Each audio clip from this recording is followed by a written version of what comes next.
he's gonna fight Tank Davis, it's a catch weight, okay? At 45, 44, just the way they did it to him. Yep. Now he's the man. Now he's the face of boxing. Come on now. Come on. Deterred me too much of my dreams, you know. I got in there with one of the best, so, you know, we fought. You know, I did what I had to get in the ring, but I'll feel much stronger at 140, you know. Fans have been waiting for this since Ryan Garcia's victory over Devin Haney, and now Oscar De La Hoya has confirmed that Ryan Garcia and Tank Davis will face off again in a more agreeable surprise. This was an amazing fight. You guys are longtime rivals.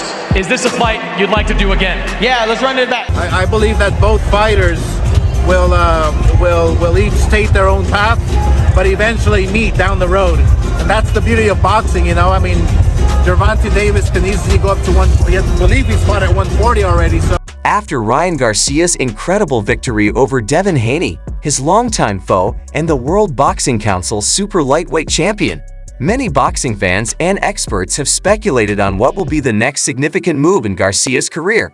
Tank, look at, I don't think Tank's gonna beat Frank Martin, but if he did, he wouldn't fight me because I'm moving up. I'm not doing 140, I'm going 147. I can't make fucking 140. In 6 amateur matches, the duo divided the ring with 3 victories apiece, but underdog Garcia, who missed the weight by 3.2 pounds, was the one who stole the show in the Barclays Center's professional divisions, scoring a scorching start. The American greats Mike Tyson, Evander Holyfield, and Roy Jones Jr. watched on from ringside as Haney's legs buckled, and he dropped a lead left hook in the first minute. The Dream recovered well and started to take control, glancing a left hook of his own in the third. The 7th was wild and eventful, with Haney hitting the canvas for the first time as a professional, while his father and trainer Bill were being interviewed in the corner by the TV broadcaster. Patience of each hand coordination. I've seen Get into a firefight with Ryan. Keep fainting. Keep Ryan Garcia guessing. The referee asked the boxers to break, and seconds later, Ryan Garcia, who had earlier had a string quartet perform classical music in his dressing room, was disqualified for throwing a punch. Haney rose to his feet, albeit on wobbly legs. 2 more times later in the round, Garcia kept attacking while Haney held on, but both times were judged non-knockdowns just as Haney seemed to regain composure. Garcia stunned the champion in the 10th round with well-placed body blows and lightning-fast hands. The bell rang before any more damage could be done to Haney, who must have been extremely grateful that the match didn't last longer than it did. He expressed his gratitude repeatedly in his post-fight interview, saying, "Alhamdulillah." Haney was hurt again in the final 30 seconds by another Garcia hook. The sight of Haney on the canvas became all too familiar. He was open for the left hook, and Garcia obliged in the 11th. Too much, but alhamdulillah, Allah is a perfect planner. He makes no mistakes. Now we just heard Ryan say, sure, we'll run this fight back. Is a rematch something you'd like to do next? Of course, I thought it was a close fight still. I would love to rematch. I gave him a shot. It's only right he give me a shot back. After his victory, Ryan Garcia had a lot of options for his next fight. Boxing fans and professionals were quick to offer suggestions, and even though he doesn't currently have a fight scheduled, many would like to see him compete in a rematch against Devin Haney. It seemed like they had already made up their minds before the fight even began, as both Haney and Garcia expressed their desire for a rematch during the post-fight interview. However, fans and supporters would like to see that it is unlikely to happen anytime soon, as some of the boxers who have appeared on Garcia's list of potential opponents include Manny Pacquiao, Isaac Pitbull Cruz, and Shakur Stevenson.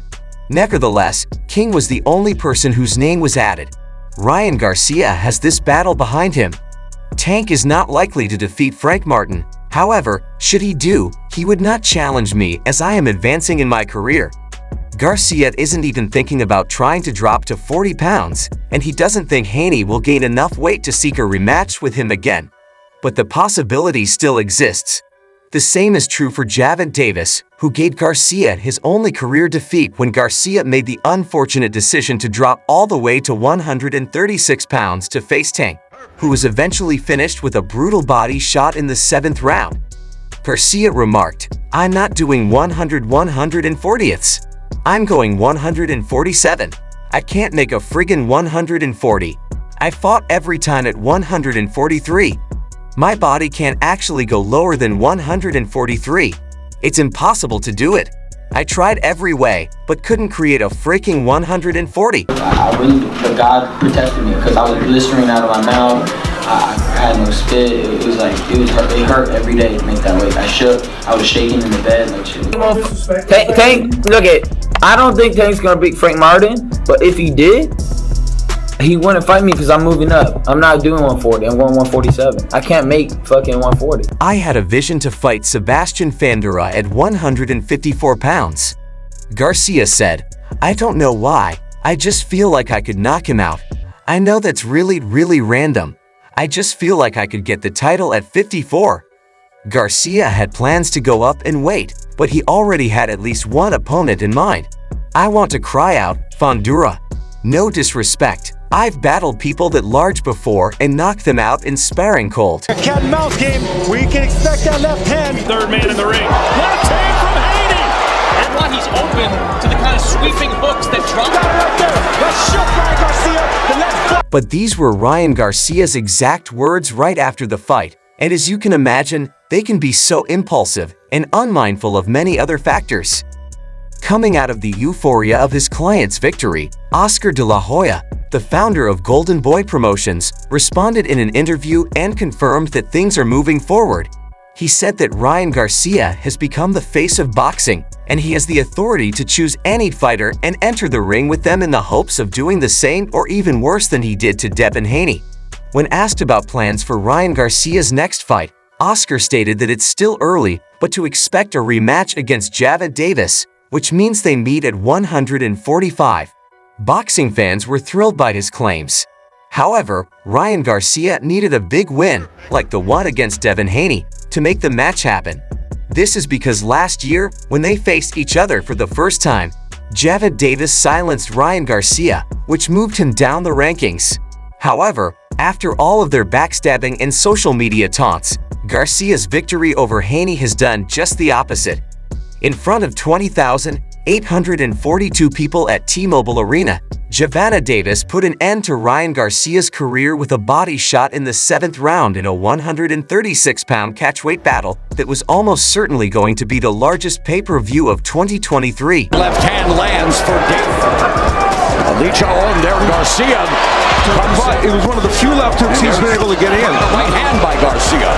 And now, Garcia forced to take a knee. Although Davis's punch didn't appear to be very strong at first, it made Garcia take a knee and prevented him from standing up until the count of 10. An incredible and final conclusion to a non-title bout between two immensely popular young stars that was undoubtedly worthy of the excitement it garnered left the star-studded audience in awe of the Baltimore fighter, fittingly dubbed Tank. Garcia got off to a quick start and applied pressure to Davis right away following an opening round in which both fighters attempted to find their range. The first knockdown was simply Garcia not knowing his placement, and I knew that I was the smaller guy and my coach was telling me in camp that he's going to come up with his head up, so just shoot over the top, said Garcia. In the second, Garcia started to open up with power punches and quite a few hooks getting around Davis's guard, but nothing seemed to hurt Davis as he remained composed. From then on, Garcia's combative style was reduced for Davis, and each time Davis feinted, King Ryan reacted. I would say the best fighter is probably, I say the best fighter. Definitely. In the middle of the battle, Garcia was able to gradually re-enter the fray thanks to Davis's lackluster punch output as he searched for the ideal blow. This is precisely what Davis hoped to happen in round 6 as the 24-year-old Garcia gained confidence again and began to deliver hooks and jabs more frequently. It was clear that Davis wanted Garcia to open up, but he also needed him to feel at ease so he could resume his offensive. In the 7th round, Davis started to make body deposits, and it paid off when Garcia fired a right hand high, opening up his 5'10" frame for Davis to immediately deposit a thudding left hand to the body. It might have gone unnoticed, but Garcia felt it and moved away from his opponent before taking a knee. Garcia was forced to watch as the crowd was surprised by the sudden conclusion, and the referee reached the count of 10. I didn't expect that body photo would be the last one, but his expression convinced me to confront him. Davis remarked, "It was a good shot, for sure. I thought he was going to get up, but I like to play mind games." I looked at him, gesturing for him to get up, but all he did was shake his head. My legs didn't feel too much under me, but once the fight got going, it kind of all came together, so I can't really pin that too much. Despite being disheartened, I take my hat off to Garcia. He is a great fighter. I am certain that we exchanged many foul words prior to the fight, but in the end, everything is about love. I was honored to be in the ring with a great fighter, and I respect him a lot. You know how business is done, but I want to say to Tank, you're a good man. He just caught me with a good shot. Thank you, Garcia. Garcia stated, I want to make no excuses here. He caught me with a good shot, and I just couldn't recover. He then caught me with a good body shot that snuck up on me, making it such that I was unable to breathe and tried to get back up, but I was unable to do so. As referee Thomas Taylor counted, Garcia lost his first professional fight, and Davis won his 27th knockout and declared himself the new face of boxing. Garcia attempted to stand up, but he was in obvious pain and was knocked out at round number 144. This was Davis's fourth consecutive knockout. He currently holds the WBA lightweight title in addition to victories at super featherweight and super lightweight. Everything about this was exciting. Davis said, I knew that I was the smaller guy and my coach was telling me in camp that he's going to come up with his head up, so just shoot over the top, talking about what he would have done better. Garcia stated, I think I should have applied a little more pressure to him close to the ropes. I believe that my downfall stemmed from my perceived over-respect for him in the ring. Davis, who landed 18 body punches during the fight, was aided by the body shots that ultimately ended the contest. Both fighters connected on an impressive percentage of power punches, with Davis landing 48% and Garcia landing 42% at the stoppage. The 24-year-old American boxer, who lost to Devin Davis in April for the first time in his career, expressed frustration at being left alone by his team at the post-fight press conference. This, along with other grievances, seems to have dragged up the old feud, and it exploded on X first the day before Garcia struck back after De La Hoya claimed he was going to explore an unlikely showdown with Manny Pacquiao as the youngster's next fight. Davis declared himself the new face of the sport, saying, I'm definitely the face of boxing. Davis absolutely Garcia also remarked in a YouTube video with Bradley Martin that nobody was there for me after the fight. He added, this isn't happening. I said what I wanted. It's frustrating to be tired of this. My team simply didn't show up for the press conference because someone had betrayed me in camp. This left me with the impression that Tank's team cared more about me than my own. De La Hoya responded angrily, tweeting, what the hell, Ryan Garcia? It's been almost 2 months and you're still crying over the press conference. You and your advisor Lupe are to blame for your loss. He was the only one who forced you to accept the ridiculous rehydration clause, which is why you lost man up. You also keep saying that the Tank team provided more support. They prepared you for failure with that rehydration clause, and most importantly, Al Heyman never showed up for the entire week. How's that for support? Tank Davis. He had the perfect game plan. They had studied Ryan Garcia, and people talk about the mole, and I believe there was. Well, buddy, you got it all figured out. Garcia retorted, I'm sick of you treating people badly throughout my entire career and acting as though it doesn't matter. Instead of assuming that people will just accept it, you should cease treating them that way. Following that, Garcia tweeted again, this time featuring a photo of his intended next target, Rayleigh Romero.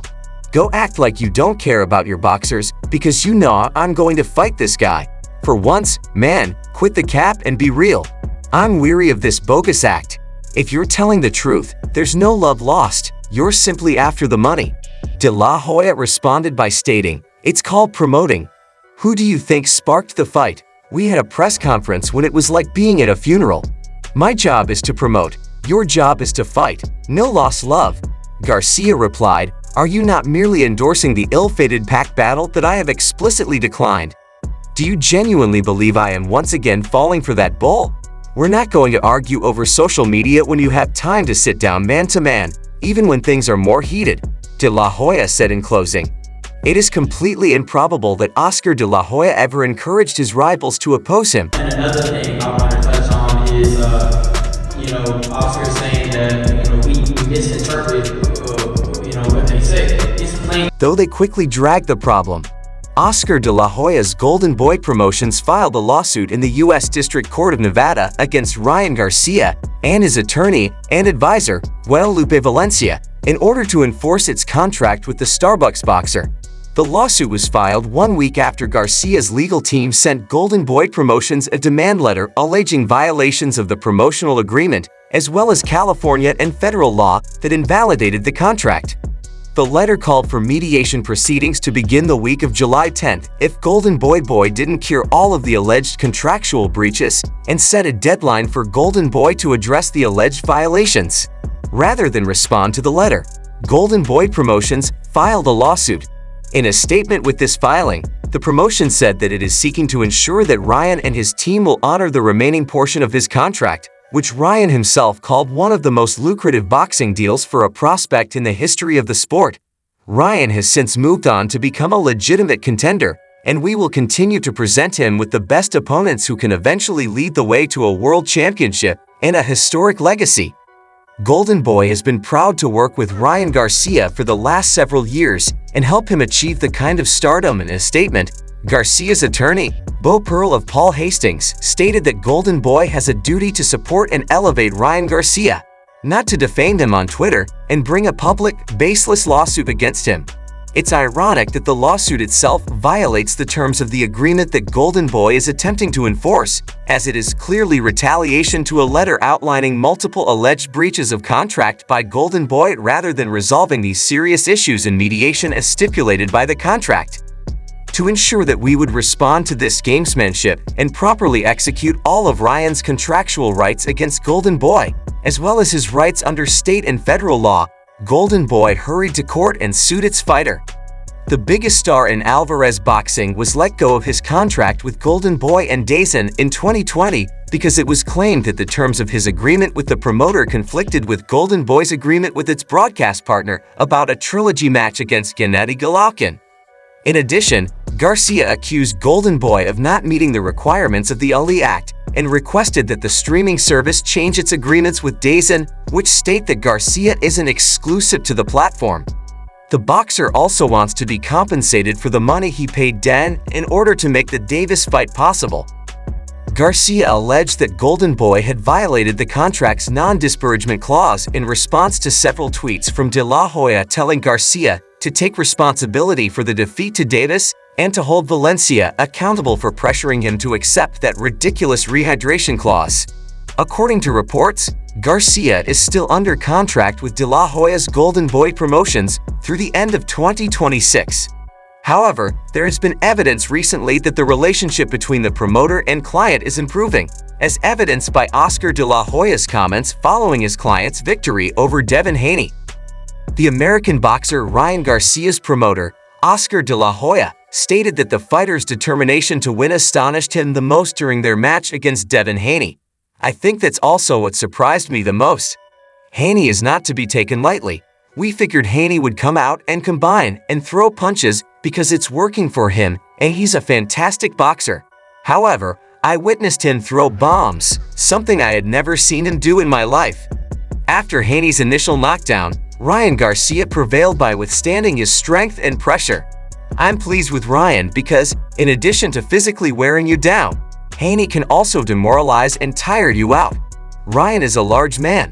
According to De La Hoya, Haney weighed 140 pounds at the weigh-in and possibly 160 pounds during the fight, so there were two large men in the ring, but Ryan Garcia is a puncher. While the supporters have been greatly excited by this declaration, the confirmation of a rematch versus Gervonta has been even more thrilling. What are your thoughts on this rematch, Davis? Tell us in the comments box, and don't forget to hit the like button on this video. Also, please subscribe to this YouTube channel. Until next time. Goodbye, peace.